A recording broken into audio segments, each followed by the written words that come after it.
ఇది ఉపేక్షిస్తే మన ఎవరికి భవిష్యత్తు లేదు. నేను అడుగుతున్నా మిమ్మల్ని ఇంకొక మాట, సబ్ ప్లాన్ వస్తా ఉందా? ఇప్పుడు మీకు వచ్చిందా? మీకు విదేశ విద్యా విధానం ఉందా? మీకు బెస్ట్ అవైలబుల్ స్కూల్స్ ఉన్నాయా? మీకు ₹1 రుణం ఇచ్చారా? మీకు అందరితో సమానంగా ఇచ్చిన కార్యక్రమాలు తప్ప, అది కూడా ₹10 ఇచ్చి ₹100 దోచేసే కార్యక్రమం తప్ప మీకు అరగబెట్టింది ఈ ప్రభుత్వం ఏమీ లేదని కూడా మీకు తెలియజేస్తున్నా. మైనారిటీలు, నా మైనారిటీ అంటాడు, 10 పథకాలు రద్దు చేశాడు. ఇంకో పక్క రాష్ట్ర చరిత్రలో ఎప్పుడూ జరగని విధంగా దాడులు చేసే పరిస్థితికి వచ్చారు. ఇలాంటి మనం వింటే ఆయన బాధ భరించలేక అబ్దుల్ సలాం అనే వ్యక్తి అతి దారుణంగా భార్య పిల్లల్ని తీసుకుపోయి రోడ్డు మీద ట్రైన్ ట్రాక్ లోనే పిల్లల్ని కట్టేసి బలవంతపు మరణం చేసుకునే పరిస్థితికి వచ్చారు.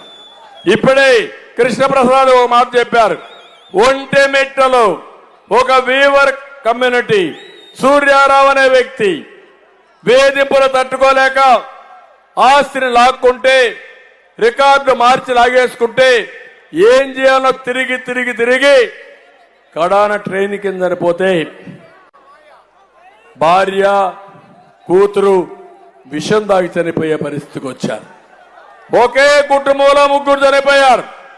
రేపు అందుకే నేను చెప్తున్నా, ఈయన చెప్పే మాటలకి ఈయన చేసే విషయాలకు పొంతన లేదు తమ్ముళ్ళు. అదే విషయం ఈ రోజు నేను చెప్తున్నా.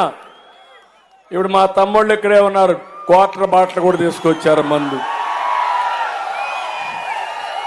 మందు బాబులు ఉన్నారు ఇక్కడ. పాపం మీకు ఒక బలహీనత,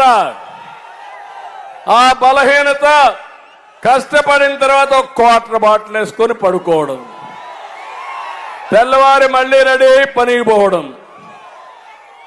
మీ బలహీనత అర్థమైపోయింది జగన్మోహన్ రెడ్డికి.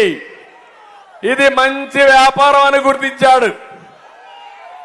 అందుకనే మద్యపాన నిషేధం అని చెప్పాడా లేదా? రేట్లు పెంచాడా లేదా? నేనున్నప్పుడు ₹60 క్వార్టర్ బాటిల్, ఇప్పుడు ఎంత తమ్ముళ్ళు? 200. అవునా కాదా? అది కూడా జే బ్రాండ్ అవునా కాదా? నాసిరకం అవునా కాదా?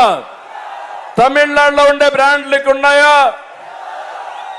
ఇవన్నీ కూడా జగన్మోహన్ రెడ్డి సృష్టించినటువంటి బూమ్ బూమ్,